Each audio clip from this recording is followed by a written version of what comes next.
This is my first foray into a review like this, so please bear with me. If you're here for the quick, do I bother watching the show? My answer is yes. If you like the other Marvel Netflix shows, this one captures the tone and spirit of all of them, and it gives each of our heroes plenty of time on stage to strut their stuff. If you're looking for a step up in quality, the story, and the general fun, aka the Marvel Cinematic Universe stepping up to show us the first Avengers movie, the Defenders is probably not quite there. It's interesting and builds upon the characters and shows we've already seen, but is it as involving or emotional as the self-contained stories of Jessica Jones overcoming her literal past demons or Luke Cage putting Harlem's shady underworld on notice? Personally, I don't think it does. Before we get too far into the Defenders as a team-up series, we should take a quick look at the main players on the table. Matt Murdock heads the team as Daredevil. Blind, but with all his other senses enhanced, he practices law by day and as a vigilante by night, fighting internally about which version of justice is more effective and which version of Murdock v. Devil he is more familiar with. Jessica Jones is the reluctant private detective, equal parts curious, righteous, and apathetic about her job, and being dragged into being a hero with her super strength. She tries to keep her problems quite insular, but the nature of her work inevitably puts her at the forefront of conflict.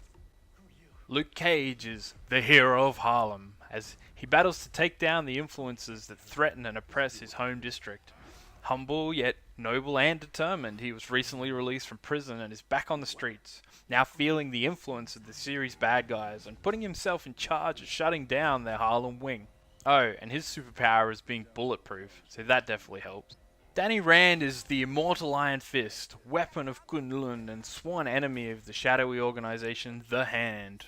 With his masters unreachable, Rand is focusing all his efforts in destroying every level of his enemy's hierarchy. His mission leads him to New York, the meeting place of the Hand's inner circle. This is where we found most of our enjoyment from the previous Marvel Netflix series. Our heroes and their friends, with maybe Danny being the exception, are out to protect New York, their homes, and to make the area a safer place to live in. It's street-level heroism, and their stories are on a more personal and maybe even relatable level should we have our own superpowers. With these local backgrounds established, the Defenders ups the stakes by pitting our heroes against the full force of the Hand. The organization has a global influence, and we're told their operatives are everywhere, which takes us away from the individual lives and struggles to a degree, and replaces it with the scale and scope of a much larger threat. At some points this is exciting, and the weight of the situation evokes the right sense of urgency, gloom, and inevitable doom, but it also sometimes leaves you missing the suspense and connection of a self-contained story following just one of the hero's struggles. So, you can take from that what you will. As far as the Hand goes, they're considerably more interesting than we've seen before. Even just seeing their leaders together discussing business gives a better feeling for what their organization is about.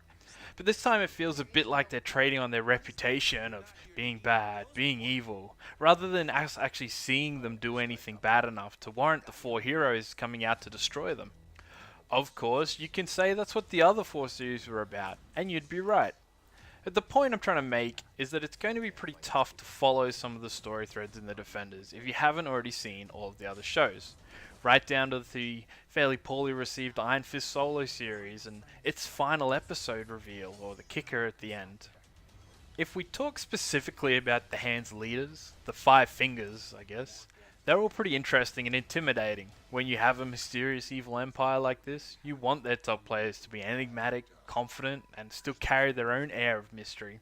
Though I can't figure out for the life of me why that one guy won't speak English, since they're all supposed to have lived for hundreds of years and would no doubt have mastered many languages. But I digress.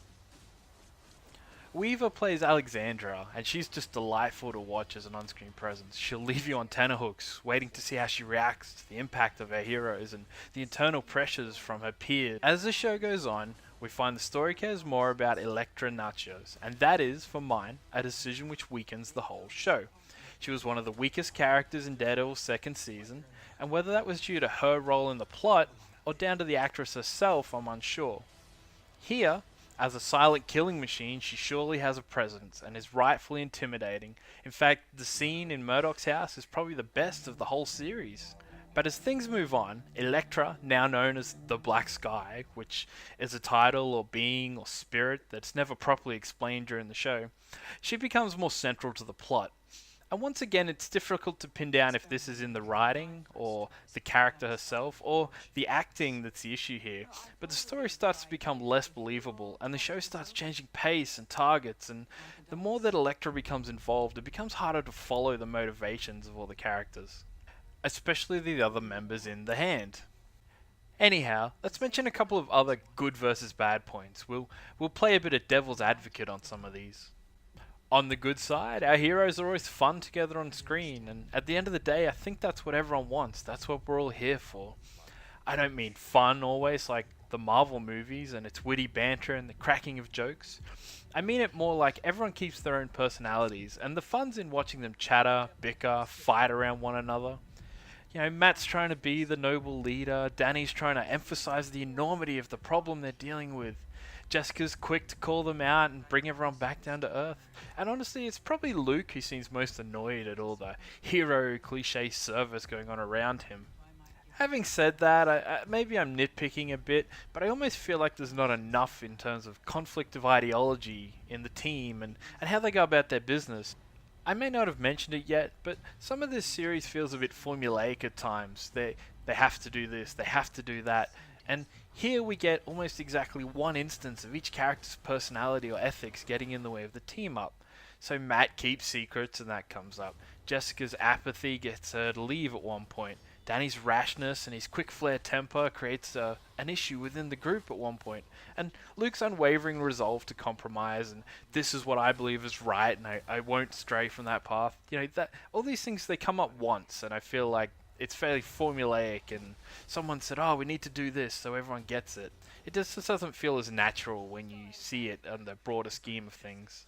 I guess it's not the biggest problem, but it's sort of like a missed opportunity, maybe with a bit more time on screen with the characters and a bit more story involved the four main characters. It probably could have created more of these situations, just little things in conversation as well as actions, and the show could really have done with that. Back to the positives, there are a whole lot of characters in the respective shows, and as our heroes meet up, so do all of these supporting characters. The best part is that we get to see a lot of their lives after we left them, after their solo series are finished. You know, where the supporting characters are, what happened in people's lives after the conflicts were over. We already knew, for example, Colleen and Claire were friends, so they stick together and they hang out, but we get to see someone like Foggy Nelson working for Hovarth's firm, or Karen and Trish during the series relating to one another because they're both in like journalistic fields and they have similar interests and they approach the problems and the conflict around them the same. It all feels really natural and it elevates the characters from more than just background noise. It gives them an actual personality and opinion. It makes them fit the narrative a lot better. They actually have a reason for be there because they add opinions and perspective to what's going on. Conversely, the show then has to deal with who's not there because there were main characters who didn't show up for the Defenders. It can feel, again, it starts to feel a bit formulaic in how they explain away some of the things. For example, Danny goes to his company to start exploiting company resource for his own means, and they have this one-liner about, oh, Ward's away on, he's away on a trip. And you start to wonder where guys like Wilson Fisk or Frank Castle and what they're up to during all of this, because they're not the type of characters that you would think would just vanish after, with all this conflict in New York that's going on. There's an earthquake, for God's sake. Now, again, that doesn't take you completely out of it, but it's just those little things. It's great to have all these characters, but then you start thinking, well, if they brought everyone, well, these are some significant people that they didn't bring. So what happened to them? Where did they go? It's extra things that, not missed opportunities, but it's like if you're going to pack the whole thing, that's the sort of question that's going to come up. With all said and done, it's important to end by reiterating my overall thoughts. The Defenders is a good series. It's suspenseful, it's unique, its tone really portrays the right atmosphere, and yet it still feels like a comic book based show, best emphasized by the interesting, elaborate, and just downright fun characters. The weaker parts are in the evolution of the story, and as exciting as it is to see an ensemble cast, you may come away wishing for more time shared between just the heroes. I mean, that's what we're all here to see. Don't expect to be blown away by the Defenders, but it's definitely worth your time, especially if you've enjoyed the Marvel Netflix series so far. Anyhow, that's all from me. Thanks a lot for your time. You've been following me, Butlee, and cheers for any feedback in the comments, and I will catch you guys around. Cheers.